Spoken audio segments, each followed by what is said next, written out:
Hello and welcome to the Astropub, to the Captain's Table podcast. My name is Paul, Berserker01, Batman Shelley, your humble host and space bartender here at the Astropub, your professor on the Astro Historian, and your moderator here on the Captain's Table podcast.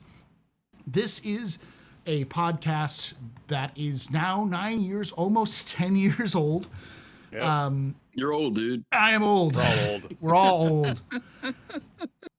But we talk about Star Citizen, lore, news, and more. We've been doing so for a long time. I bring people from all over the Star Citizen universe to talk about the game. So, with that being said, today we're talking about IAE. This is part one of two parts of what we're going to talk about. This is the sort of the beginning of IAE, and then next week is the end of IAE in terms of the discussion about the event.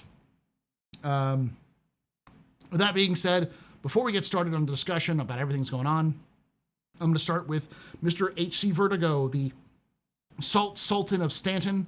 Mr. Vertigo, who are you? What do you do in Star Citizen? Where can they find you?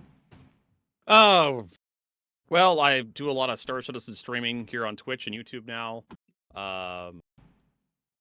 We've been going through Nyx and the IAE recently. Like, that's like the big content drop. You can find me over at HC Vertigo on Twitch, HC Vertigo on YouTube, HC Vertigo on Blue Sky, HC Vertigo on Instagram, HC Vertigo just about everywhere. Awesome. And then we've got another legend of Star Citizen. One of the, in other words, old. one of the organizers for Quantum Vegas. That I was there. It was great to be there to help run that. Mr. Griffin Gaming RPG, who are you? What do you do in Star Citizen, and where can they find you?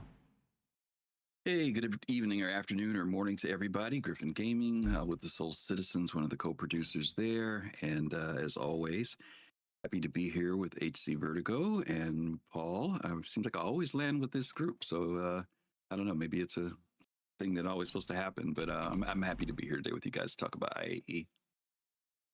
Awesome. Well, before we get into the actual discussion, just as a reminder, this is recorded on YouTube and Spotify.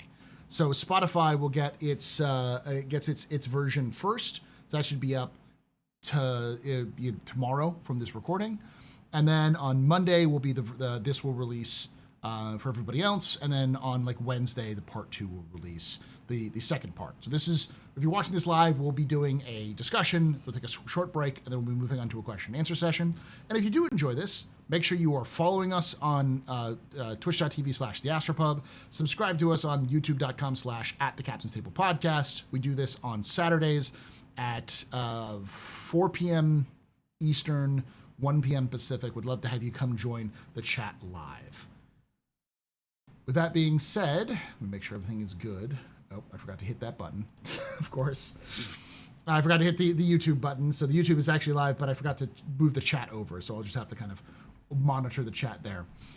That being said, let's get started with the first discussion. Just your overall vibes, the overall feeling of IAE right now, as it stands. So since it's been out for a couple of days now, it's like the third day of IAE. Griffin, your overall feeling of the event. Interesting. Last year when we approached IAE, I kind of felt there was a sentiment of just like blah. I don't know what it was. They open up in the PTU, we get to see the hall ahead of time and everything, and it just seemed like last year there was like really lacking energy coming into IAE. I also remember it was very buggy. There were weird things going on in the convention hall, which was kind of unusual. This year, I didn't go into the convention hall until day one. I didn't go in ahead of time. And I know that I was hearing comments about what people were seeing when they went there. I felt visually they've done a great job. I know there are a lot of people who were happy to see them depart from the purple theme. I think the new theme is refreshing, which is really nice. Very impressive to come into Orison and see the Perseus overhead as you came into the lobby, which was really nice. Yeah, the Perseus display on the entrance, that was good. Yes, I loved it. Very nice. And I think the other thing that's interesting to see how we would feel was how in the past, for those of you who haven't been here more than a couple of years, normally the ships on the floor would change every day based upon the manufacturer. We would have different floors. last year they introduced the thing of just kind of displaying a variety of ships along with the new ships that were being announced. And I wasn't sure how I was going to feel about that because you feel a little bit nostalgic, but I actually like it. As long as the ships are available for people to rent, the kiosks are there for people. It is kind of nice, but I also understand there's a lot of work to prepare that and have different layouts each year. So if this more streamlined thing is there to make it easier on CIG so they can focus on other things, I mean, I appreciate the fact that they focus on IAE, but obviously we don't want all their energy to go into it. If they can come up with a format that makes this thing kind of it can still feel fresh but also still, have a certain structure and format to it. I like it a lot. So I think they've done a great job. And I know you're going to talk about the trailers a little bit, but I'm just giving a quick overall of what I think about IAE. And it feels like people are excited this year, also with a lot of the new ships that are coming out. Vertigo, your thoughts just in general, vibes on IAE right now?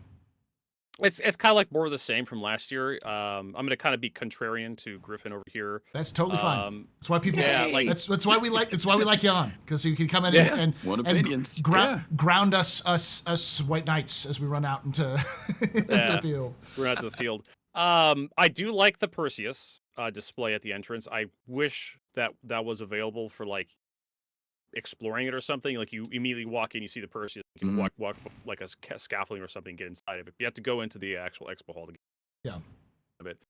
I like that. Although I do feel, and I think I felt this way last year, that CIG is kind of getting lazy with the amount of effort they're putting into the Intergalactic Space Expo. It's just, here's the new ships on display, here's a selection of other stuff, and it's the same stuff every day for the entire expo.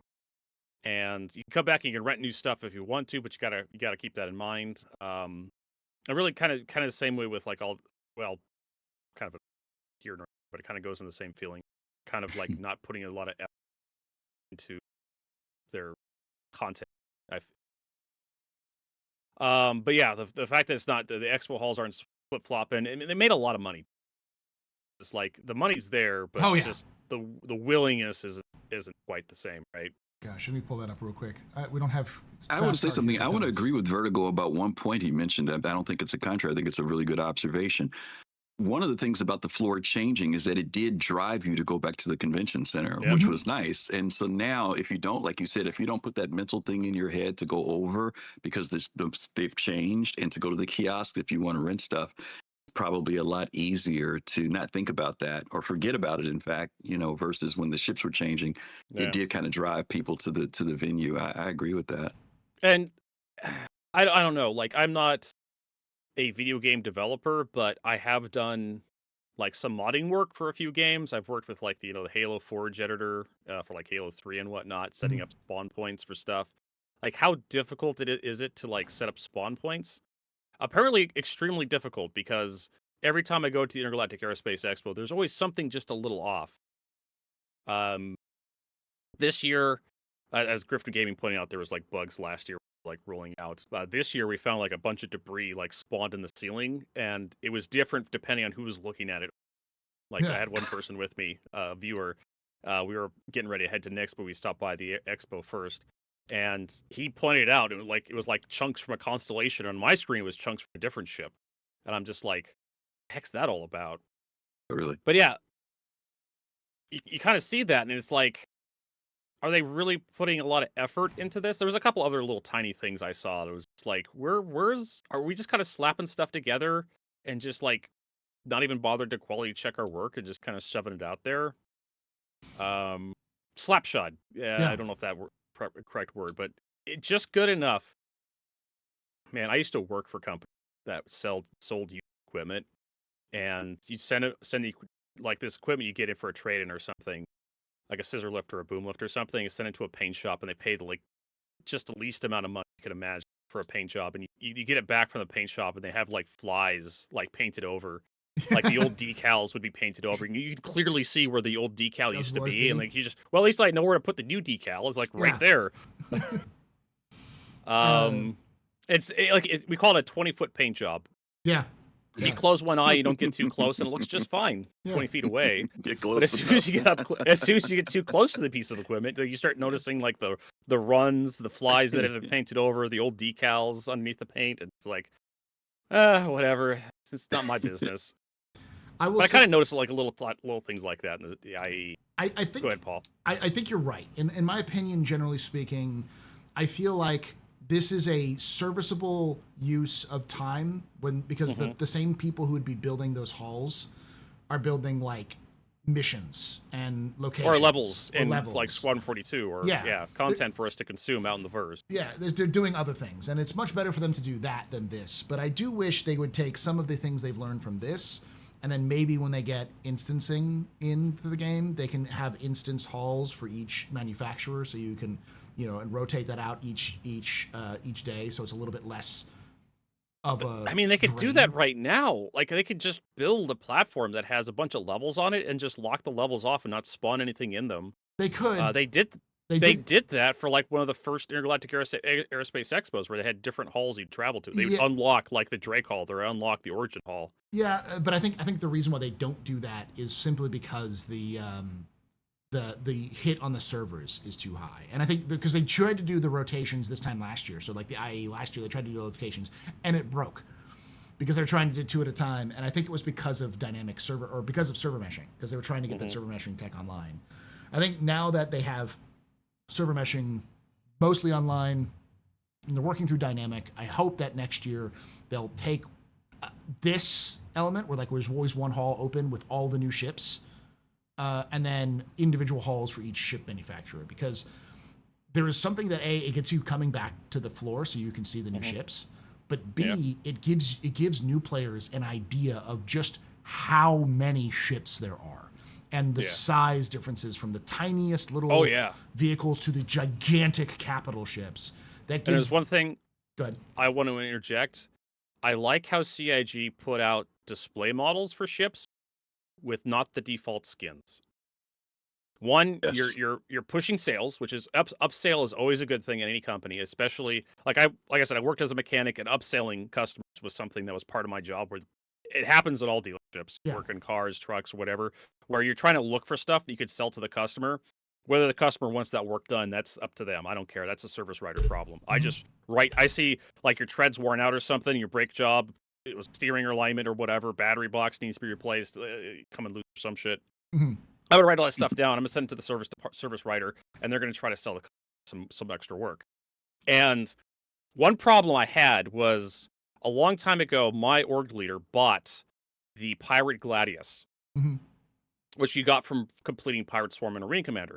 And he liked it because it was going to be a red Gladius, and he really liked that kind of bright. He got into the game as it was orange, and that's why I like CIG putting paints on display. Is like you could see what the paints look like in engine with in-engine lighting, and you actually could like, oh, here's this paint. Ooh, that's not the default paint that comes on my ship. Where can I get that? Yeah. Then you go look at the web store, and it's really kind of it's some people don't like it, but I like it because I know it helps drive sales, and it like allows the customer to see what their stuff is going to look like before they buy it. They don't have to go through like the whole refund process if they don't like the thing, or have to melt it and rebuy it. I like it because it does show off some of the more interesting paints in Star Citizen on display, and honestly, some paints in for some of the alien ships. I saw a paint for the Nox on display that I hadn't seen before, and I'm just like, or in engine before. I'm just like, oh, that looks kind of nice. Yeah, I mean, like for instance, if you look at the Perseus right now, if you just look on the website, the concierge skin you can get with the white skin. I just looked at it from like the outside. I'm like, yeah, white skin, white and gold. It's all right, but it's a white skin. And then you look at it in game, it's like, oh, holy, that is so much better in game. It looks so much cooler in game. Yep. I do like that skin, that white and gold one. It's really nice. And so that's what I was trying to say is like, if they could have a combination of sort of like best in show or new ships or whatever sort of haul, and then each manufacturer haul, so you can really get in and see all of the ships. It would give people a better understanding. And as you said, like you could have an entire like wings of just ships with just the same ship but in different colors, so you could kind of see the variety that are there.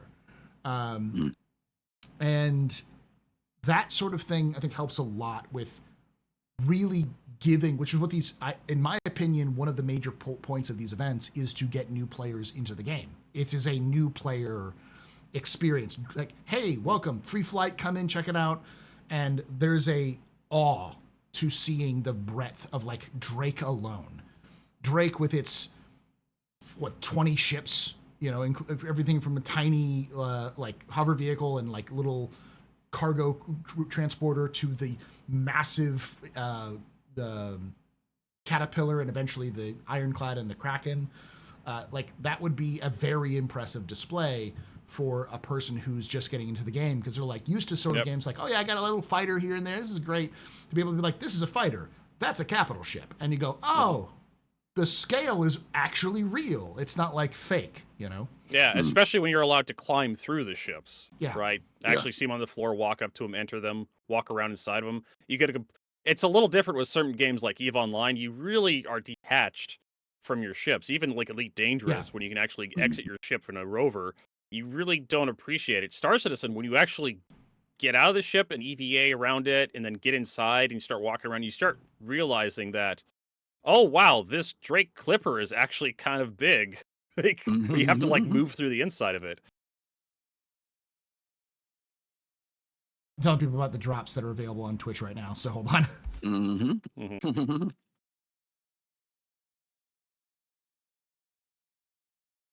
I would argue about QPan. Like, Eve kind of loses that sense of scale because most people play like zoomed really far out. Yeah. Like the space stations in EVE Online are ridiculously large, like just massive, because they're designed to hold like super capital and Titan class ships. Well, yeah, and even Elite loses a lot of that sense of scale because when you're flying the ship, it doesn't feel big. When you get out of the ship, because your viewpoint is you are the ship, right? Yeah. Your character is the ship you're flying. And when you get out of the ship and you look at the ship, you go, "Wow, how big this ship is!" Because all of the ships in Elite are massive. They're huge. Very massive. Yep. But because of the switch in perspective happens so frequently, it's really difficult to emphasize the scale. And there's a scale problem where like all of the stuff that's a first person perspective for Elite is very first person perspective scale. And then the ship scales are all ship scales. So it feels like it's two games, because it is glued together rather than like one game that's been thoroughly thought through in terms of how people do things. And there's not a lot of games that do that. And Star Citizen, for all of its flaws, does do that. They one of the things they really want to make sure is to give you a concept of a scale, but in the sense of a scale of a scale, where you can see, oh yeah, this is an airlock. That is a docking bay for a capital ship. You can see the giant differences between them, but you can also understand why they exist together and why they're there. So, and what I'm talking about specifically is like games. There's a thing I was learning in driver's ed back when I was like 18-year-old. There's a concept called velocitizing, where if you're driving at highway speeds for a long period of time, and then you suddenly come down to like not arterial speed, like you're going like 60 miles an hour down the road, or 60, 70 miles an hour down the road, and you suddenly come down to like an arterial road where the speed limit is like 35, you start feeling weird going that speed limit because you've been driving so fast for so long, you get used to that velocity. And that's kind of what happens with Elite Dangerous. You're flying around in the cockpit of your ship for so long, and you don't really get out of the ship to do anything. Well, there's some on foot stuff. But you don't change your sense of scale doesn't change because your dude doesn't pop out of the ship that often, right? So you get that kind of like, you lose that sense of scale. In Star Citizen, you're constantly hit with that sense of scale every time you leave your cockpit. Yeah. It's very consistent. And you have to do it all so many times to leave the cockpit, because so much of the game is not in the cockpit that it gives you that back. And I think that that's one of the advantages of IAE is that it will hit you with that sense of scale right away. If you're a new player and you walk in there, you immediately understand the scale of the game. Yeah, you immediately look at like a Drake Caterpillar, and then you walk inside of it, and you're like, oh, this is going to be kind of difficult for me to use by myself. Yeah. Right? It's and I think it's lost when you have just one floor, because you go down there once and you're like, okay, that's good, I'm good. Like, you can still get that scale, but it doesn't hit you as much in terms of the volume.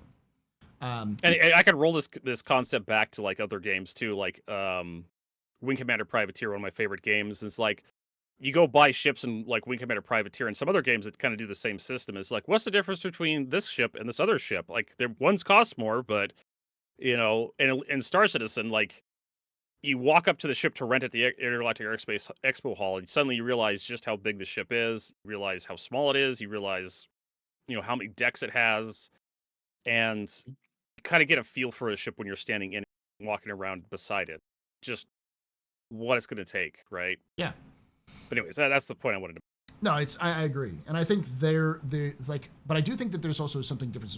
Griffin, you said earlier that like we were very blah about it last year. I think that's because it was the end of the 3.0 series, so it was like we were waiting. It's like, cool, this is nice. Where's 4.0? You know, that was sort of the attitude at the time. It's like we've been waiting for Pyro for 3 years. Bring us Pyro, and now they've basically just said full speed ahead, choo choo, and threw nicks at us for this. So it feels much more exciting because you've got a ship that everyone was waiting for with the Perseus. You've got the new which was just released recently, the Clipper, which is everyone's very intriguing ship. It's ugly hot. Is to use a technical term. It's weird enough that it's unique. And as a result, people are intrigued by it, but not so ugly that it's just sort of like, ew, hideous. It's like you got a little bit of a quirk, a little intrigue moment to grab you. See, I think it's quirky. Yeah. I never saw it as ugly. Everybody kept saying, "Oh, it's ugly, ugly, ugly, ugly," and I said, "Okay, well, let me see what it's like when I go in the convention hall." And I thought it was different. And I thought it was definitely, inspired by some aspects of both Drake's design and the Corsair.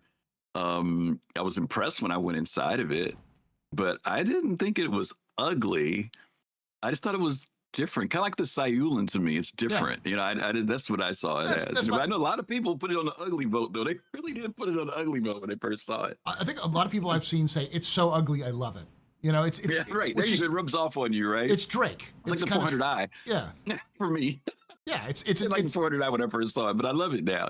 Yeah, it's the Drake. It's a Drake effect sort of thing, and so that sort of vibe, those sorts of hype, has kind of brought this back to being a little bit more intriguing, and I think a lot more people are interested in it. I think the other thing, and this is me completely. Hello, I'm a Twitch streamer. I am very biased. But there are currently 258 people watching me. I have had up to 600 people watching me at any given time, specifically on Twitch, specifically this week, specifically because of drops. So it has spiked the population on Twitch dramatically. So it feels like it's more hype because it's getting a lot more attention on social media, which is thus driving more attention outside of the community to bring back to Star Citizen. And I think that's one of the things that's made it really good. And I want to say, please, Twitch, continue to do these drops. Or Twitch, please, CIG, please do these Twitch drops and any other kind of things. If you could do something similar. It's good promotion for us. It's good promotion for us.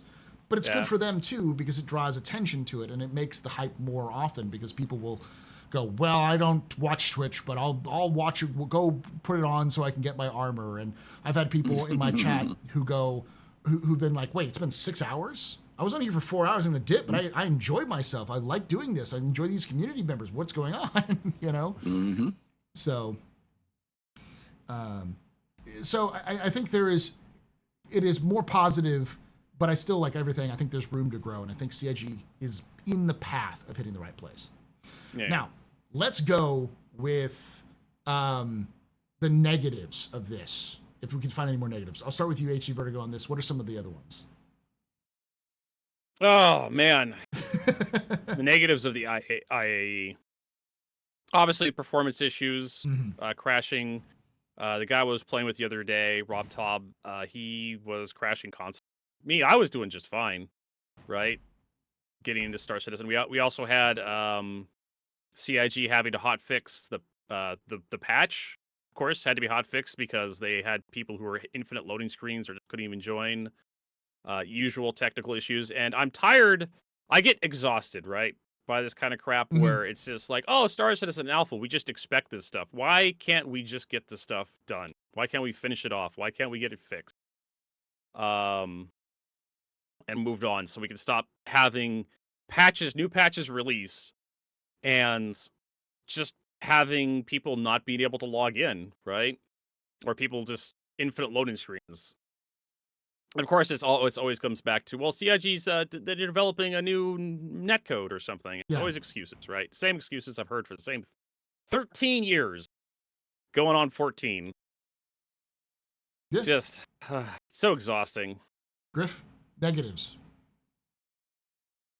I agree with the negatives that have been called out. I know even right now, day one, I went to the convention hall. I flew over the night before, woke up, went to the convention hall, spent about 2-3 hours in, no problems. I have not been able to stay in since. I went in yesterday, logged in 3 times at different times. Each time I stayed in the game no more than 3 to 4 minutes, maybe 5 minutes, and I would crash. And I was already having the AMD issue from previously, so I kind of thought I was over that hump, and then this popped up, so I haven't been able to go back and see things in the game. I'm more frustrated for other players and new people who are coming into the game, to be honest with you. HC's point, I've been around long enough, but for me, it's like, okay, but I do feel for when we have free flies or people who are inviting people for the referral program, and if they're running into these problems, and obviously it's not good. I don't think it's as I'm going to be contrarian to HC though at this point. I don't think it's the fact that when you say why do they keep doing it, I don't. Either they keep doing it out of ignorance or they do it deliberately, and you have to figure out which one do you want to go with. Do you believe CIG for 13 years has been ignorant, or do you think that they know that this could happen and there's Well, I reasons think they know for it happens, and Yeah, there's but why? gonna But push the why is it patch. hurting them? But is it hurting them? That's the question. No, it's 'Cause not. You and I, okay, Because they're well, there making you a go. hilarious amount of money this year. There you Like go. more Then money there you go. than I'll ever make in a year. Then there you go. That's my point. You went exactly where I was going. Evidently, because if it was hurting them, either they'd have stalled the patch or did something differently. I agree with you though on the fact that bugs are one thing. The stuff you saw in the ceiling, that's one thing. But when people can't get into the game, that's another thing, right? And that hurts. Even if it's not hurting in the financial area, it's hurting somewhere. If nothing else, it's hurting our own community and player base or new players who are coming in. So I agree with you that getting into the game shouldn't be a problem. Someone who gets in and sees a ship flying sideways or stuck in the wall or something, I can whatever. But if you can't get in the game, if you can't log in, one of my friends here who's been actually he's a gold ticket member. He's been here since day one. He told me today that every time he flew to Orison, he crashed. He couldn't get to the station. He would fly there, heading toward the spaceport, and it would crash on him. That's frustrating, whether you're a veteran or whether you're a new person. So that's the biggest thing for me right now. As far as IAE goes, I know there's some other things that people are griping about. People are griping about the new recruiter friend program. For some people, they could care less. For other people, they don't like the fact that the person who's the veteran player gets the kitty bike and the other people only get a suit. For some people, it's not an issue, but that's about the most that I could say any complaints about. I'll say my negatives are I am not a fan. Let me caveat this. I believe, and I'm probably wrong, which is fine, but I don't know what's going on between QPan and Gin and Sonic. But I believe, I would rather, I should say, have CIG just bum rush features, put into the game, break it entirely as long as we get all the features in game, and then take time to fix it with all the new features in, so that it's not new feature break, fix everything, new feature, then breaks everything else, and then you have to fix all those things again, and it feels like it's much slower in that process. I know that's not what people want, because people want to play the game, even though, to my opinion, this is not the game. This is a stepping stone along to the game. And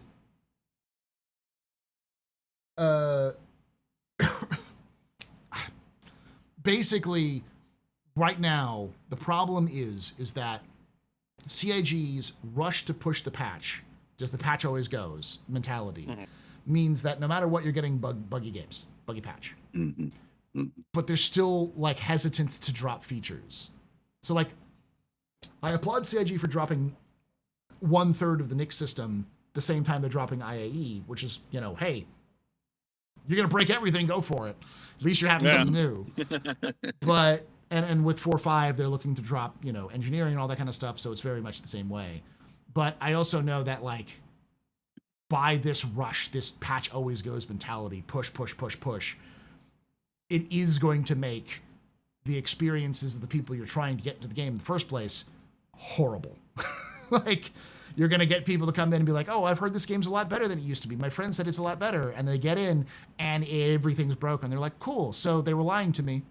So like I was right. This is a scam. It's so super awful. Yeah. And that's always a problem. And it's like, that won't be fixed until CIG actually gets the features into the game and then starts fixing the features. So as a result, I guess it's kind of a sideways gripe in that CIG's mentality and their movement for going forward is, I believe, antithetical to the long-term health of the game. They're choosing short-term health over long-term health, and I think that is. I mean, they have to get this crap in at some point, and it's just the way just the CIG's MO. We've been with Paul Griffin. This isn't our first podcast together. This isn't the first time CIG's pushed out a patch. We kind of know how it works. Even before CIG was doing 12 patches a year, back when it was like in the 3.5 branches and 3.10 branches, what it was every 3 months, every quarter, right? They push a patch out. It was almost like clockwork. Stuff would be broken, stuff would be buggy, and it's just kind of how it is, right? Yeah. And I mean, like, I will say that's my negatives. I'm mostly positive about this. And maybe I am just high on the fact that 4.5's coming out with engineering. Because that's me being like, CIG's listening. They're finally just pushing features no matter what. Let's just... I mean, it's going to release in awful state. It's going to take them 6 months to get it kind of working. I love it. Kind of work. Certain ships are going to be broken. But it'll be in the game. I mean, really... But it'll be in the game. It'll be in the game finally. Yeah, that's my point. Like your ships will just randomly catch fire for no goddamn good reason. And you won't be able to see the fire, and it'll be inside your superstructure. It'll be awful, and that's great because for me, the only way they can fix it is by putting it in, and the only way they can so they need to put it in. So put as many things as they can in. It'll be broken, and then they figure out what's causing the problems, and then they fix it. And that's what I was talking with one of my I think I was talking with my org leader the other day about this, and about how we were talking about how the community does things that CIG just cannot plan for. Yeah. And I think you're right. You're kind of converting me over to your side a little bit here, Paul. I hate to say it. Yes. But there's a saying in the military that no plan survives first contact with the enemy. Yeah. No design brief will survive first contact with the player base. No matter who you are, no matter what developer you are, you can have an idea of like how you think the players are going to play your game until the player base you have touches it. And we've seen this with Helldivers too, where the player base revolts against certain actions the developers do. There literally has been a player base revolt. They got downvoted on Steam hell and back, and they had to like pull back on some of the nerfs they were doing in their game. And there was also more recent controversy as well, where kind of the same thing happened. But it's not the player base you want; it's the player base that shows up, right? That's who you're dealing with, and that's kind of the hardest thing to deal with when you're a customer-facing position or you have a product you're trying to sell people. I mean, anybody who's worked in IT or designed like software for consumers to use or businesses to use, your salespeople will come back with the most inane bullshit. I can't think of any examples, but you'll come back with like, we need you to design like the front end of the website. Like, I do back end work. I don't like. I could put some buttons on the web page. Is that what they want or something? Designer. What do you want me to do? Yeah, I'm not a UI designer. What the hell do you want me to do about it?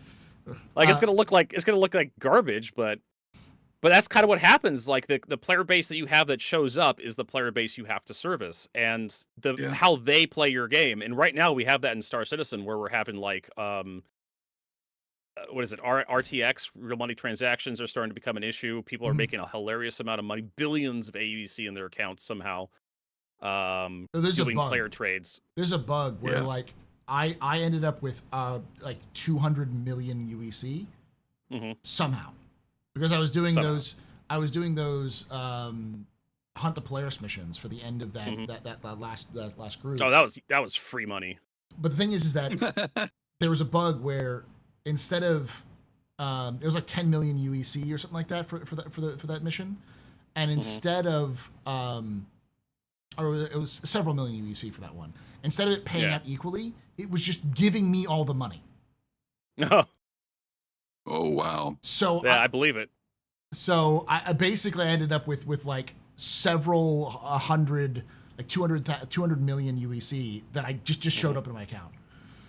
And yeah, and there's a yeah. bug that's several of my org members have got the same thing where like they ended up with the same situation. I mean, So, on one hand, when everything goes against the player base, when you can't play, when bugs kill you Yeah. unfairly, you fall through the planet. Everybody's like, well, it's an alpha. It should be to expected. But when I'm looking at your stream chat right now, and there's a few people who are kind of like getting a little, right?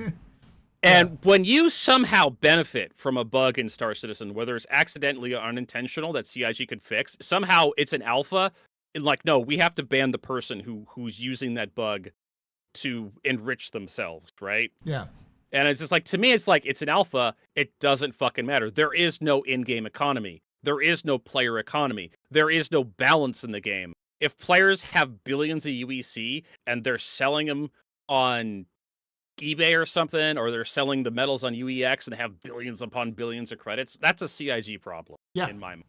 Because let me toss something in. Let me toss Go something for into that though. And I agree with you. Everything you just said, I agree with you. The problem is there are players in here who play like there is an economy. They play the game like it is a game that's running.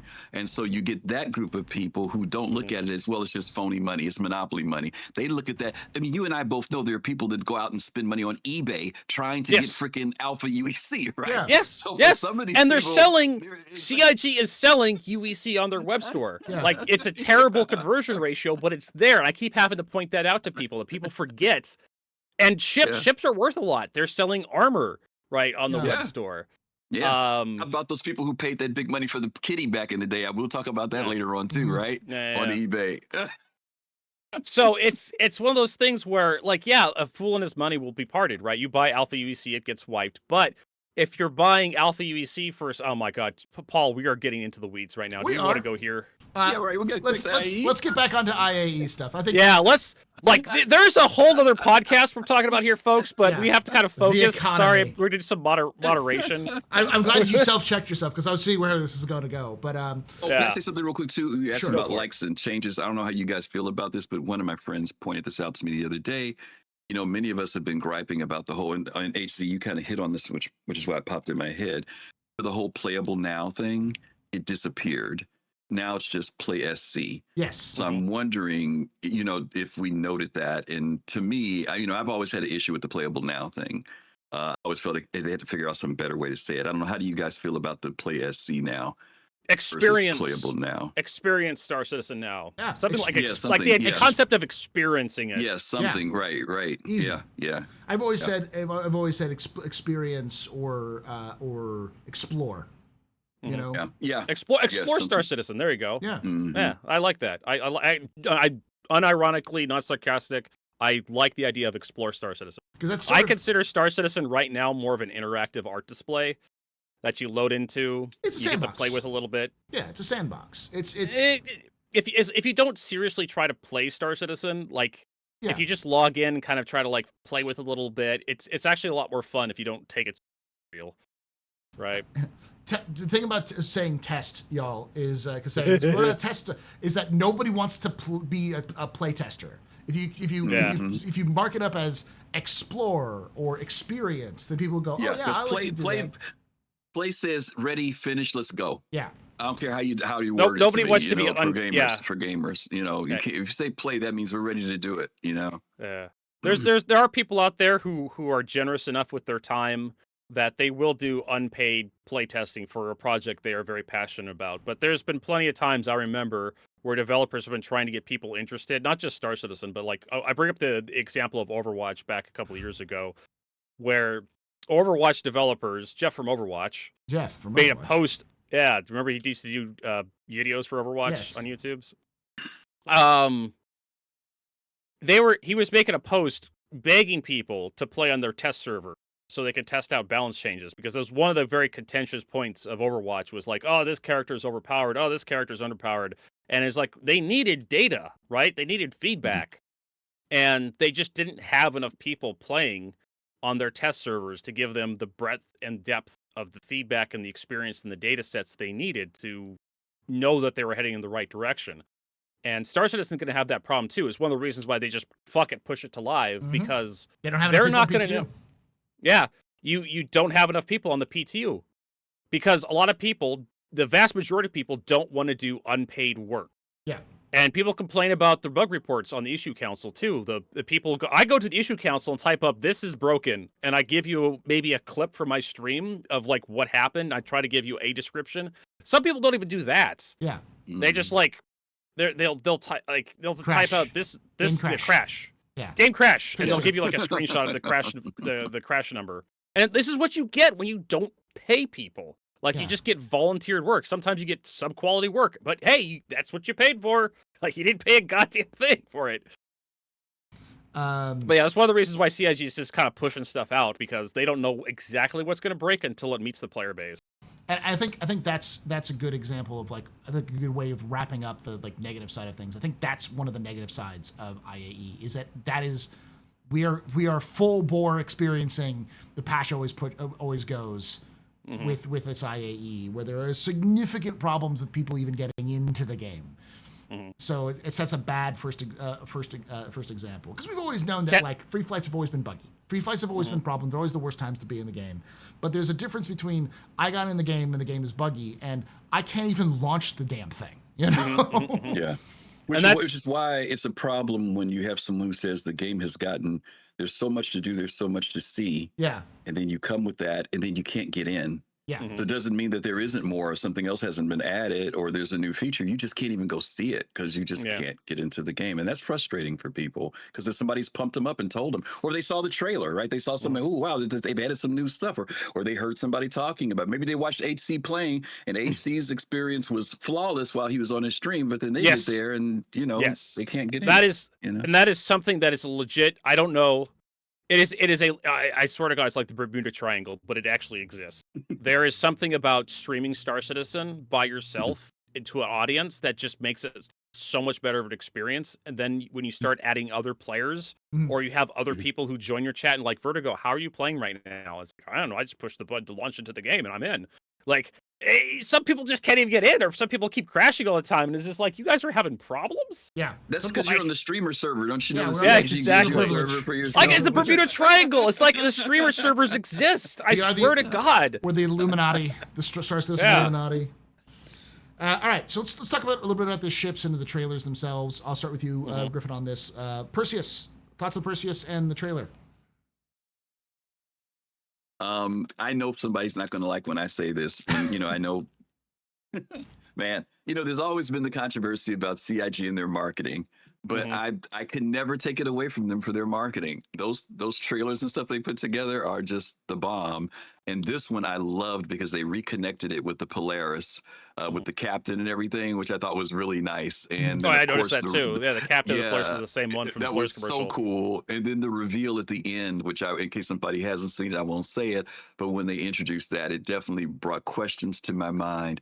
Are we literally not spoiling a ship commercial? Well, there may be somebody who didn't see it. So I'm sorry, I'm gonna laugh at you for that. I don't want to spoil the ship commercial for anyone who hasn't seen it. Vertigo. It is not really a commercial. It's more of like a 3-minute movie.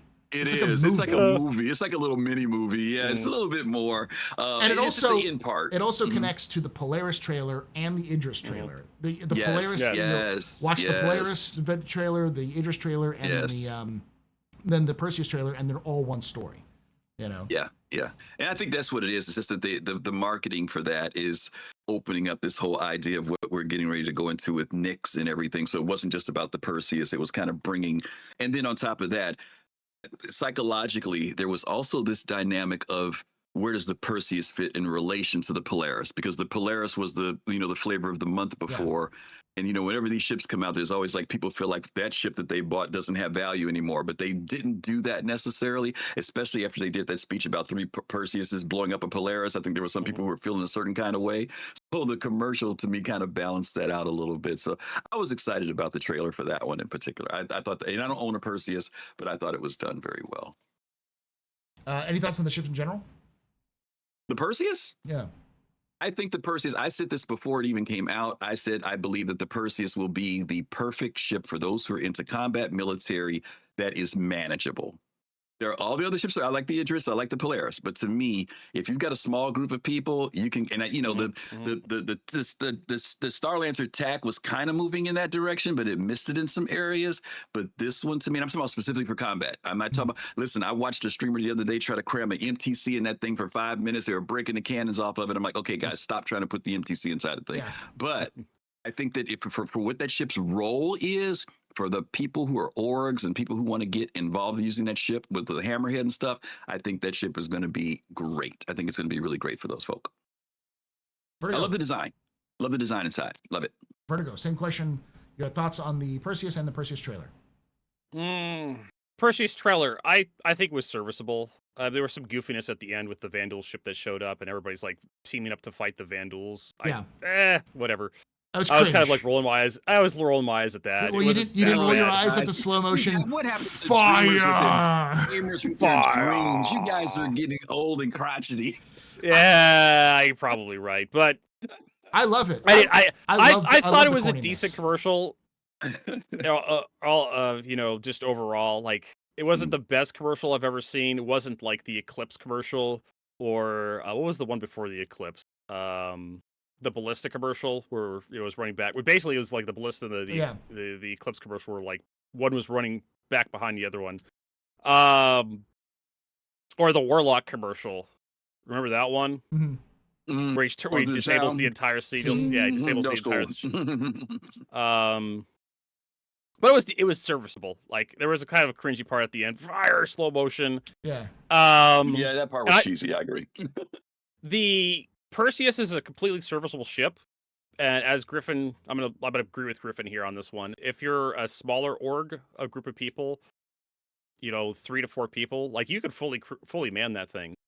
It has the same benefits that the Paladin has, where if you have a low number of players that you want to group with, 2 to 4 people, you can actually get some serious mileage out of the Paladin. And the Perseus is basically just a +1 Paladin.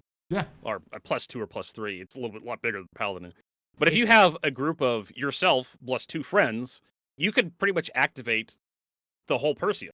And if you add more people to that, well, you have more spaces for them to go into. Like you have 2 extra remote turrets they can have for shooting around at stuff. Or you could like shove a Fury into that thing. I think, the cargo bay, you could put a couple Furies in there and you can have like deploy for combat and whatnot. Probably ahead of time because it is a drop down cargo bay. Those are kind of to get ships into. Mm-hmm. But you can also put ground vehicles in there, so you could like go out, put a Nurse or Rover in there. Sure, it doesn't have a medical bed like the Clipper does, but put a Nurse and Rover in there or a Pisces Rescue in there, so you can have a Tier 3 med bed in there if you want to, and you can use that to like go to ground missions with. So Perseus is really good for that. And so the problem I have with Perseus though, and actually using it, is that I keep getting lost in the darn thing because I keep wanting to go forward to get to the bridge in the ship. So I enter the ship at the lower level, I climb to the second level, and like, okay, so the elevator is going to be in front where the torpedo rack is. And so I walk forward and I'm just like, where the hell is the elevator? Like this is like the crew quarters or something. Yeah. You forget that. Oh, that's right. I have to go all the way back because that's where they're to go all the way up, and then I have to go forward to get to the pilot seat.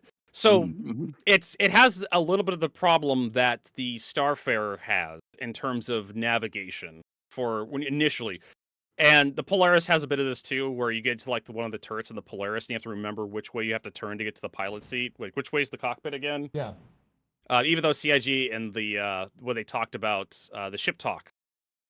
They talked about having better signage and whatnot. Like you have to actually notice that. Also, how do you, Paul? Why is the button to deploy the basketball hoop on the second floor? Someone explain that logic to me. Why isn't it in the cargo bay itself? Because I want to play a game of b-ball, and I got the ball in my hand. I'm in the cargo bay, ready to throw at it, but I have to climb a ladder to get the stupid. Vertigo. Have you thought about? It looks cool. Yes, I have, and it's stupid. But that is the CIG's modus operandi. If it looks cool, then it goes. Like that is like the most unexcusable thing in the Perseus. Cool wins. Yeah. Add another button downstairs, please. Put one Yes. downstairs, Yes. please. Just put a random Please, for the button. love of Please like, put one it should be downstairs. like right next where the hoop pops out. You just Yeah. walk out, slap a button, because you're gonna have the basketball in your hand, right? Mhm. Either you have to remember to slap the Yes. button on the way down into the cargo bay, Yes. but I do like how the cargo bay has multiple deploy options, like either left or right side of the ship. I can't remember if it's left or front or back, but you have like Mm. 2 switches on either side of the cargo bay that deploys, and you can also do it from the upstairs as well. Yeah. You can slap a button on the upstairs It's literally- that deploys the cargo bay. that button so you have a upstairs lot of is- options. Is literally right next Yeah. to the button that deploys the hoop. That's what Yes. the button is. The other thing that's nice too, the holographic court is nice Oh, with yes. the lights That is instead of being nice. painted into it. That was actually a cool idea. Yeah. Very nice idea. Yeah. But okay, so Paul, that button only exists on one of those deploy switches. Cargo Yes. bay. Like you have to and it's a time. I would have missed that button if my stream chat wasn't yelling at me. Yeah. Because I was walking around. Where the fuck do you deploy this? They showed it off on the ship video, and it's somewhere in here. Where is it? Yeah. Mhm. And so it's upstairs vertigo, so I'm upstairs. Like, okay, so Yeah. here's the 2 buttons that The deploy reason the why it's cargo bay. there. The reason why it's there Tiny is little button. because it looks cool when it deploys from that Yes, perspective. you That's the actually reason get a why. good perspective. Yeah. So it gives you an idea of what it actually looks like. So it's easy to see everything. That's why it's there. But it should be a button down there. There should be a button down below. My perspective on the Perseus trailer is that it's one of the best trailers CIG's ever released because it is corny and because it is so very 80s. It is so very we're enemies, but now we're friends because we got to team up against a worse enemy. That is such an 80s sort of Comedy, action. common enemy. Yeah. You know, sort of with way too much action. They just just took the action and hit the it's accelerator. True. It's also true though in the sense of this game. Yeah. Right. Because we're going to have those personal internal conflicts, org to org and everything else. But when there's that common enemy, the question is whether we're also going to say, wait a minute, fellas, ladies, let's, we got another problem right now we got to deal with, which is what I hope happens, which is really what I hope happens, And they of course they did the classic 80s thing where they recreated the cover of the the movie album whatever in the video. It was great.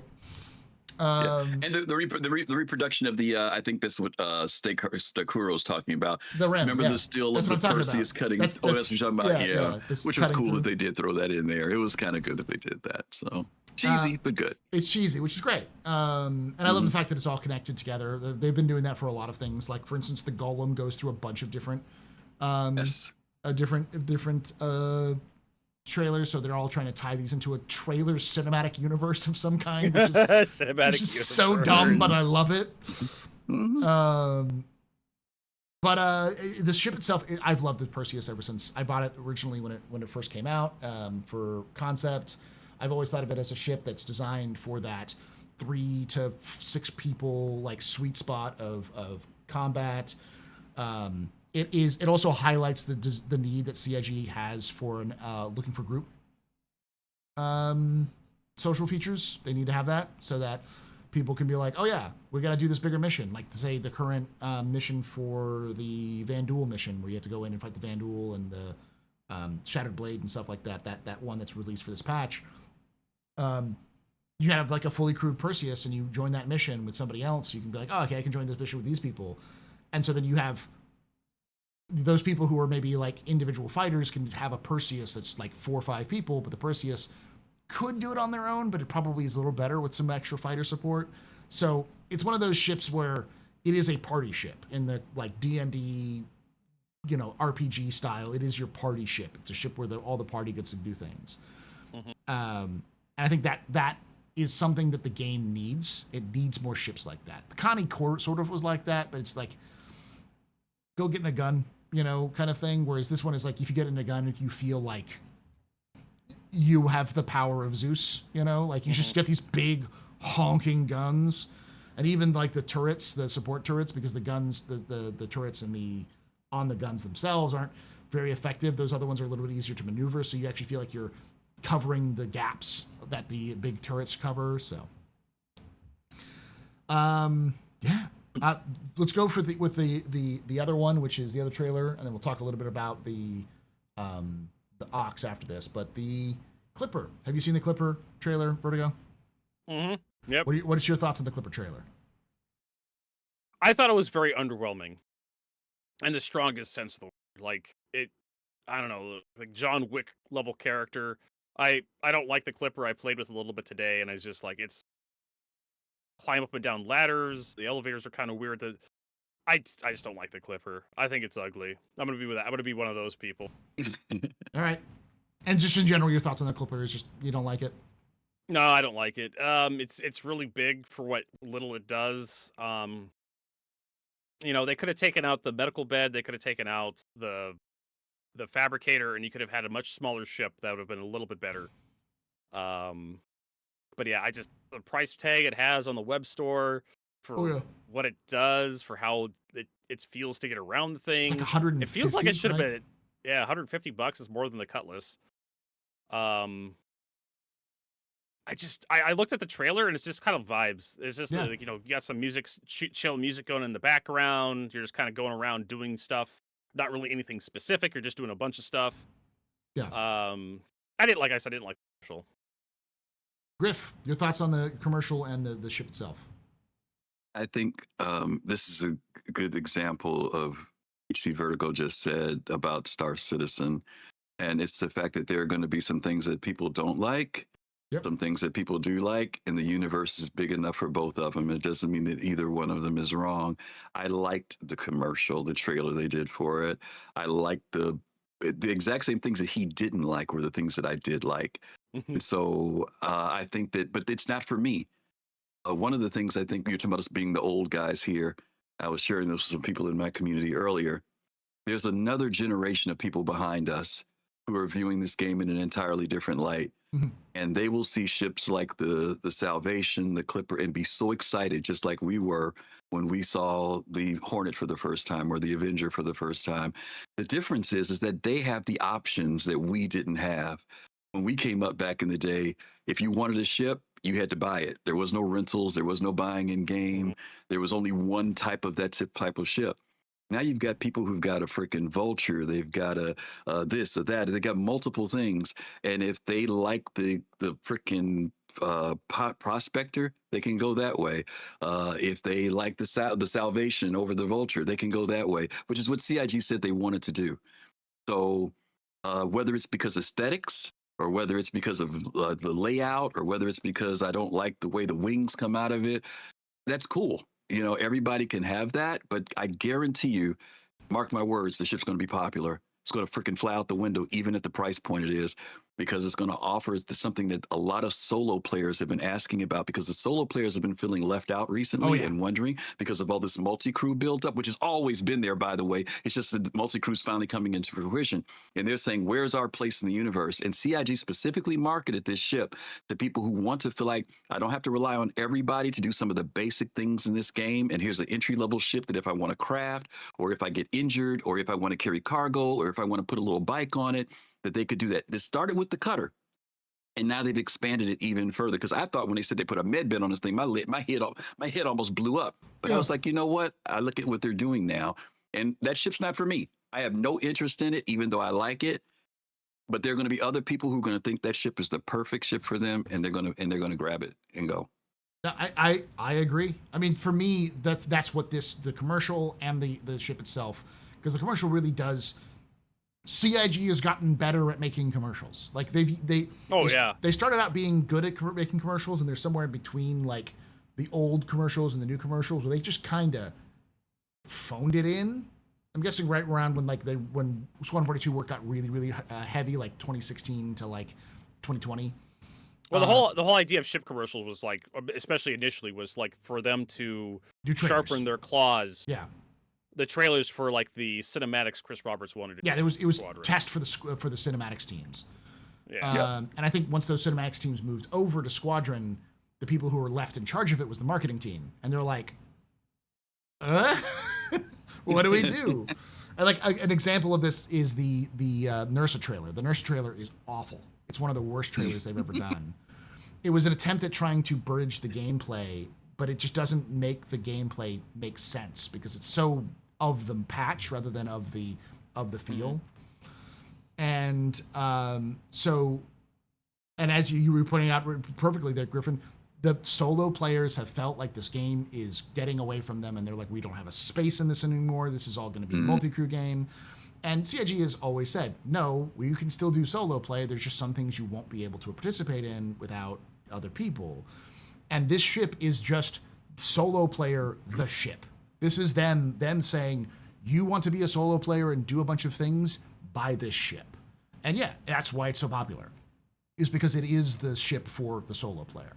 And I'm going to say it, it's going to sound very, very cynical, but CIG took one look at Starfield and said, let's make a Starfield ship. Because it's a ship from Starfield. It is the ships from Starfield. Honestly, I had never thought about it. I don't like to think about Starfield that much, but now that you said it, it does feel like a Starfield ship, because Starfield ships had a really awful navigation system through them. Like, you had to literally climb up ladders, and it was just terrible. I probably would have paid $5 for a module that was like a two or three tall module that had like an elevator in it in Starfield, just to move around your ship. Think about this. The entryway, outside of the elevator, the entryway is a 1-to-1 recreation of the entryway for all Starfield ships.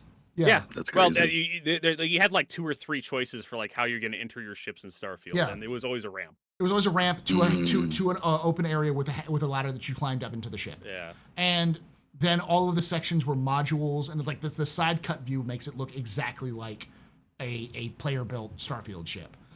And as a result, I think this was CIG going, well, players really loved Starfield in the sense of in terms of the shipbuilding and the ship feel of that sort of thing. People played it.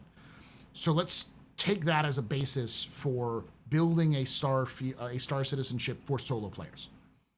Because it's not just the Starfield aesthetic. I think Starfield started it, but then Elite Dangerous said "Hold my beer" and did the same thing with their Corvette stuff.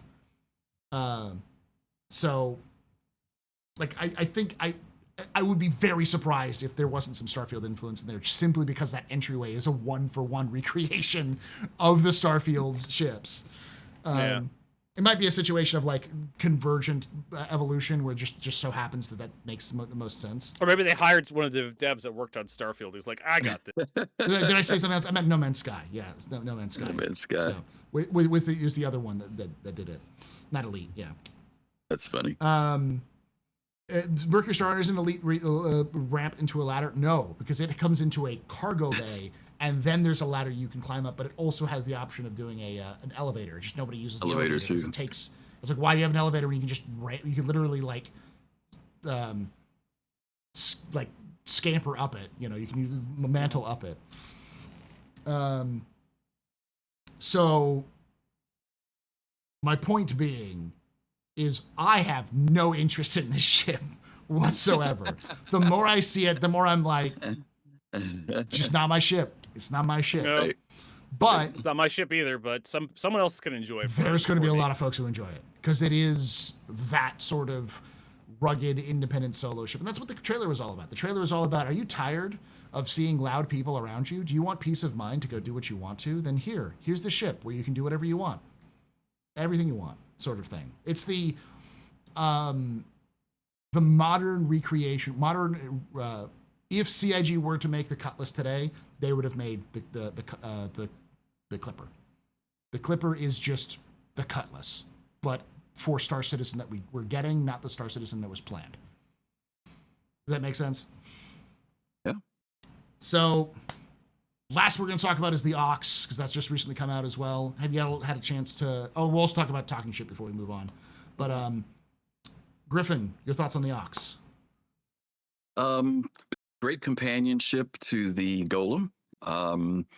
Similar design, entry-level starter to people can, just like we had this one ship, the Clipper, that allowed you to do a lot of things. Now you've got these entry-level career ships that people can work together and design for, no beds, no kitchens, none of that stuff.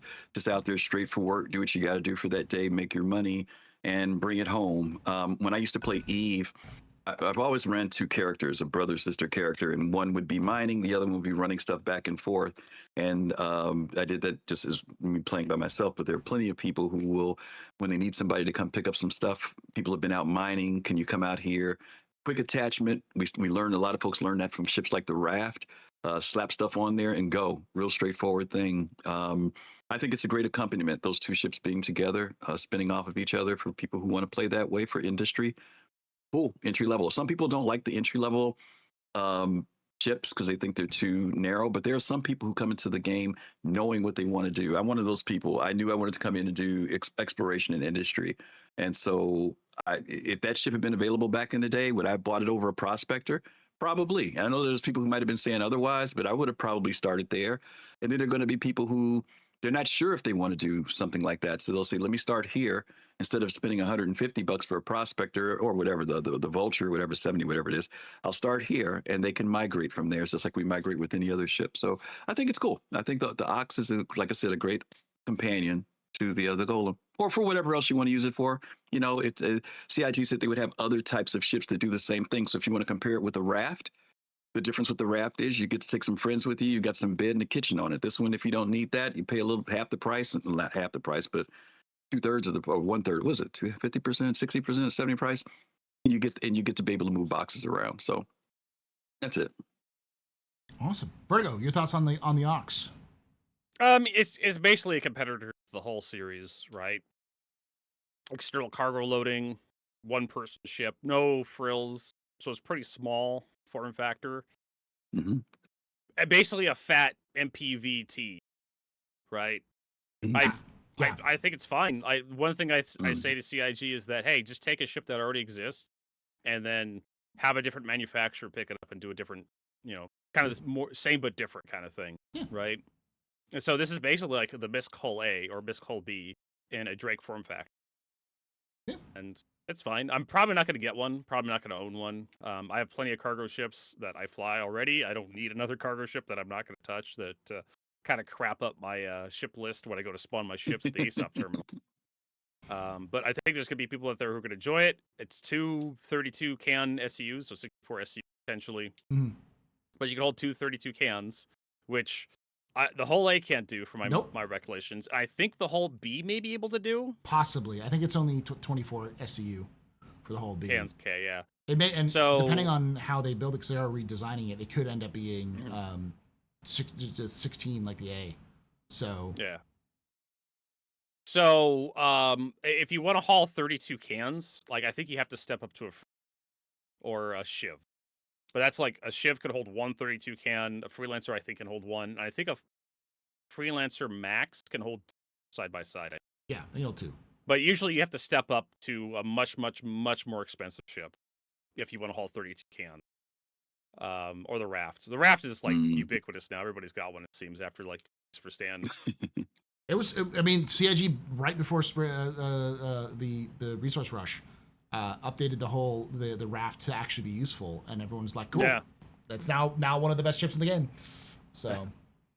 Yep. I always thought the Raft needed to haul a lot more cargo to make it that the interior makes sense. It needed to be a long haul trucking kind of thing, and they did that. I'm like, hey, cool. It's now a hell of a lot better. Am I going to own one? No, because I'm not really interested in the ship. I already have a Hull C.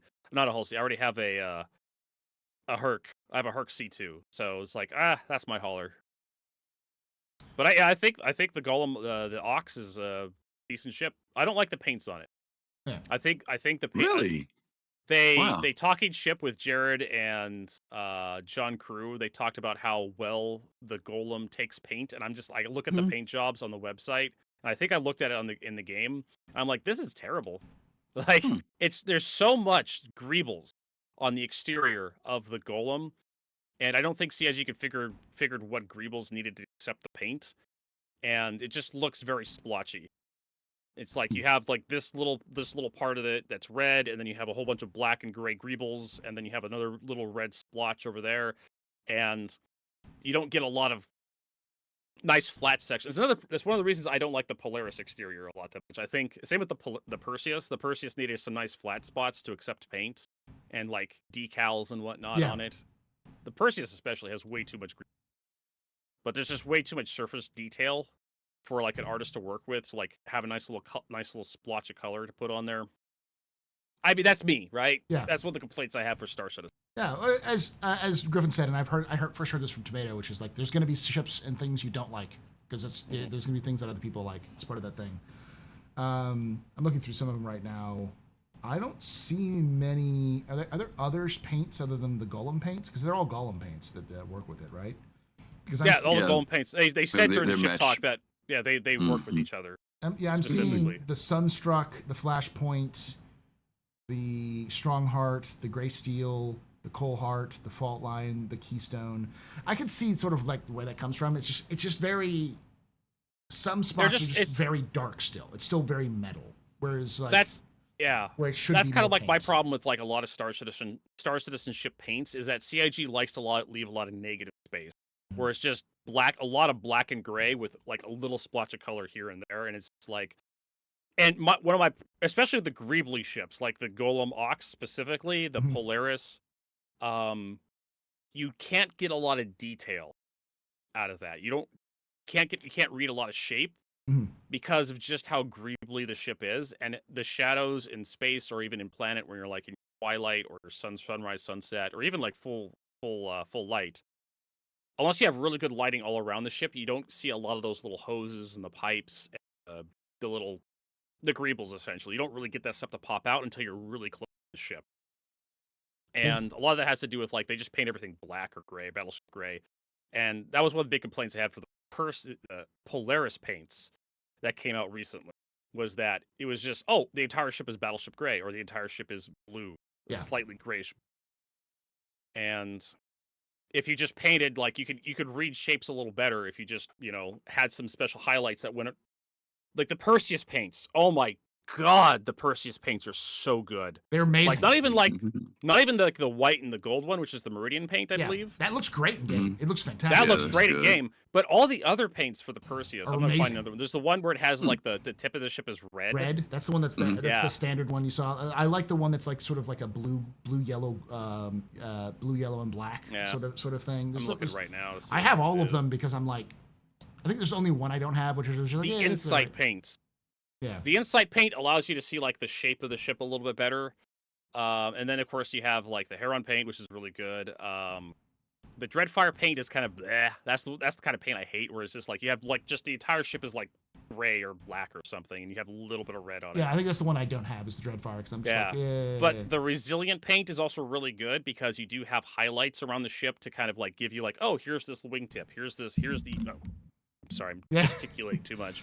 Here's the leading edge of the point, the arrowhead of the ship, so it kind of helps break that up a little bit. But the Repute paint is also really good as well.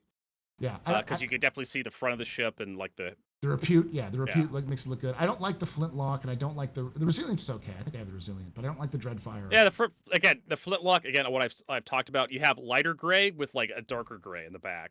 It's like, what are you guys doing? Like there's I don't know how there's 255 colors the human eye can see, or something. I don't know how many hex code colors there are, but there's so many colors the human eye can see, and yet you guys have chosen that Star Citizen's palette is going to be like Battleship gray. Yeah. In terms of the Ox, I love what they did with the Ox, because the Ox feels like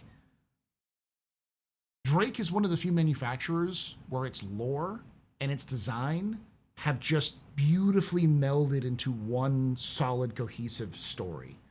Mm-hmm. And the Ox is the great example of what Drake tends to do, which is, what's popular right now? Oh, that ship is really popular? Can we make that ship with one of the ships we already have? We can? Great. Usually that's the cut list, but now it's like, they like a big open carrier. Everyone using the raft now. Mm-hmm. Can we make the raft, but out of something we have? The Golem? Sure, let's do that. So it's basically just a cash grab from the perspective of an inverse creation. But because it's Drake, it's always really solid, and because it is just a raft that's small. It has its location of its tractor beam is the exact same location that the tractor beam on the raft is. So it's designed with that exact possibility. And as people said, it's like an Argo MPUVT, but expanded, or a miniaturized raft. It's sort of like that section. One man's trash is another man's Star Citizen. And so I like that aspect, and the fact that it's around the same price as a whole A. I think it's a little bit more expensive than the whole A, even if they are increasing the price of the whole A. It still has the advantage of being able to carry that 32 SCU, which is a huge advantage. And it's like the Drake synergy. Drake likes to use its synergy. It's the perfect companion to the Golem, because if you are out mining with a Golem and you need to get swapped out, you can pull use the tractor beam to pull the full load out, load it up onto your Golem, onto your Ox, and then pull an empty one on your Ox and pull it back onto the Golem, and then take that back and get it refined while they're still mining, and then swap out in situ. It works well like that. And it can fit in the freaking Idris. So it's a great ship. It's a great little ship. All right, last thing we're talking about is talking shop, because we're kind of already about an hour 15 in, so I want to make sure we get to the question and answers. Vertigo, I know you haven't heard Talking Shop. Have you heard Talking Shop, Griff?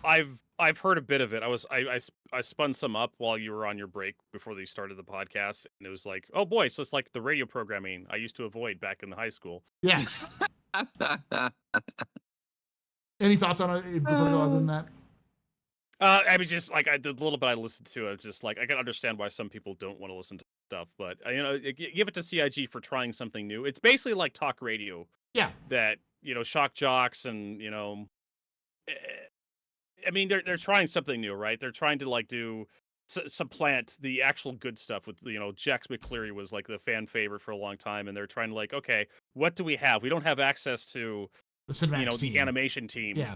The cinematics team, the animation team. So let's just have a radio talk show for the IAE, talk about some stuff, right? And you could listen to this while you're doing cargo, right? In Star Citizen, while you're traveling to Nyx, and it gives you that kind of like, a little bit of immersive feeling. We always love that immersive, don't we? I'll get into that with me, because I think that's a big part that what I think they're going for with it. But Griff, your thoughts on Talking Shop? Have you heard it? We're probably on the same page, Paul. I think that HC's right. They're trying something different, also because of resources, absolutely. But I also believe that, we've been wanting CIG to start introducing lore and live things happening along with gameplay. So I'm hoping that things like this, not necessarily this, but things like this, from the news broadcast to this, where people can tune into whatever they want to. HCU said it right. Any other time I wouldn't listen to it, but maybe when I'm in Quantum, I'll turn it on, right? If it's available on the screen just to see what's going on, and my people are sitting in the back listening to it, that hopefully this will start becoming an introduction of how these different pieces of media can start becoming incorporated. If people don't want to turn on the radio, you don't turn it on. Yeah. But if it's there for you, if it's a news broadcast, if it's that newscaster that Disco's doing, whatever, anything that, or if you're sitting in a station waiting on your friends to get there, this stuff could pop up on there. I'd rather hear like this, different things like this, than just the wild lines that repeat all the time. And, if it like we get the news briefing, right, when we're loading in our screens, if we start getting things like that, conversations about what I just stared at while I was waiting on my game to load, I'm hoping that these things are all just kind of a prelude to a bigger media thing that becomes much more part of the game than just, just something random that's out there. Yeah, a couple of months ago, CIG on their monthly report, or their monthly reports, mentioned that they wanted to start trying to bring some of the broadcasts that they've been writing about in the lore stuff for years, because most of the lore stuff that we do have is like transcripts of shows rather than the shows themselves, as sort of like a way of building out the universe. So it's like there was like a celebrity show, there was like a bounty hunting show, there was like an economics show, there was one that was basically just C-SPAN, where you just like transcripts of government discussions. Yeah. And you get some really weird lore from various different things you would not expect to get from these shows would tie into other things. Like the celebrity show was talking about regen and the introduction of regen and how it affected the whole like process of making films and stuff. And I, for the longest time, have wanted those, at least in audio form, into the game, because they build a lot more of atmosphere. I'm a big fan of the GTA style radio broadcasts, TV shows that are done in the background that add a little bit of the whole flavor of the universe, of the gameplay that you're having there.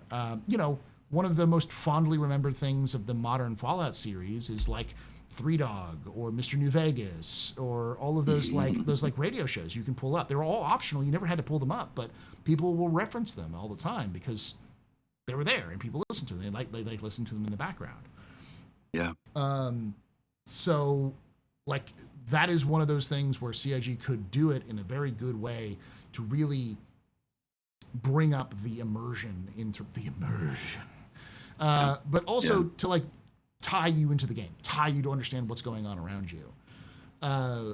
And I feel like that's what this is. This is them doing like what it is, as Vertigo said, we don't got resources. What do we have? And they're just throwing everything they have at the wall. And there's lots of really neat little, like for instance, there's a dig at the Art Rock DS. There's a dig in hover mode. They literally make a hover mode joke in one of them. There's they make fun of themselves. They poke fun of themselves several times during the podcast. Yeah. Yeah. They make cruise jokes about how everyone drinks cruise all the time. So there's like lots of different. I mean, Jax McCleary, the voice actor, comes back for that one as well. It's a little bit of a spoiler for the first episode. Molly comes back, and they reference back the fact that Molly lost Crusader, the resource rush because of like the trailer for the resource rush. She was like screwing things up, and like there's like people heckling her like, "You lost it for us, Wait, Molly, you have some nerve showing back up here, Can I say this too, Paul? I think there's something you touched on because I know you talk about the lore. I think sometimes we, the community, and it's understandable because we don't have the veil completely pulled back. But I think when Chris Roberts talks about wanting to create a universe, not about ships, it's about a universe and those things that are in it. And if you've read the lore, and I know Paul can talk about this, there are broadcast stations in the lore that produce information that the community hears. And the question becomes when we're playing the game, how do we become aware of that, right? So to have these real-time broadcasts that come in, especially when they're set up around a dynamic event or something else like that, these are the type of things that will keep Star Citizen fresh, right? So that like every time you come in, you're hearing the same thing over and over. And if you weren't there when it happened, guess what? You missed out, right? Yeah. Something pops up later on. I play Scum with a couple friends, and one of the things that one of my buddies does all the time drives me crazy. I love him to death, Mookel. But whenever we get in his pickup truck, he turns on the in-game radio and plays the in-game music. And I'm listening to my own music over here, but you know what? There's something immersive about it. And there are times at the end of the day, after we had a rough day, we all show up on somebody's porch and watch a bonfire and start eating. And we turn on the radio that's in the game and listen to the in-game music because it's actually good music. So if they make good podcasts, stuff that's interesting to the players will end up tuning in and checking that stuff out. When they say, what are we going to do while we're quantuming? Maybe you're listening to a war report that just happened. There's something in the area that you're going to go to. So I think that we kind of have to understand that this idea of building a universe, whether it's the big things or the little things like that, they all have to kind of have a synchronicity to come together to make the game really good later on. And the thing I will saying all of that, glazing the shit out of this, it is cringe. It is very poorly produced and not in an atmospheric way. It's like it's clearly these two actors were in two different rooms recording these lines individually, and it was very poorly edited together. It is awful in terms of its presentation. But that isn't because I'm not saying that because I think CIG couldn't do it. I'm just saying because I want them to do this, and I'd love to see Talking Shop continue with better editing. I think they could get it more naturalistic flow. I think it's just because they haven't done this before, so they have to kind of figure out that sort of flow to make it work. Yeah. And so that's why I said it reminded me of the GTA stuff, because like early, like GTA 3, GTA 4 radio shows were the same way. Like the radio DJs were very cheesy and over the top. And, Three Dog is a great example, and like I think Fallout 4 is a great example of like the DJ from Fallout 4 is very okay, here's this one. That guy is over the top for the sake of being over the top. That's kind of the whole point. And I think CIG kind of realized they needed to do that, but then they just pulled back just a little bit too much to kind of add some more realism instead of like really letting the dynamic flow, and it doesn't flow right. And I think that's more of a editing and learning progression. And So that's the reason why I'm like, go listen to it, go give it some attention, go spread it to your friends, and ask them, would you want this in the game? Because if you want this in the game, go giving that attention and telling CIG, please put these things in game. I think it would make the game better. Because even if you don't listen to it, even if you just put it in the background while you're traveling, you have something in the background there, you know? All right. I think that's it for our kind of discussions on the first part of IAE. We're going to take in the questions and answer session. Thank you for joining us. If you want to check out HC Vertigo at twitch.tv/HC Vertigo, pretty much every day. What's your days off? It's like Monday and Tuesday? Tuesday, Wednesday. Tuesday, Wednesday. So Working man. You can check out Vertigo playing Star Citizen and other games as well. Sometimes, at some point, we need to go back and play Jump Space again, Vertigo. Yes, we need to get some Loken in there and some, who knows who else. Tomato. Yeah, you know. Yeah. And then check out Griffin, Soul Citizens, YouTube, Twitch, and anywhere fine video content is produced. And again, if you enjoy this, hit that follow button, subscribe for more content on YouTube. We do this live at Saturdays at 4 p.m. Eastern, 1 p.m. Pacific. We'd love to have you come join us live and ask your own questions here. But like I say every time, hope to see you someday.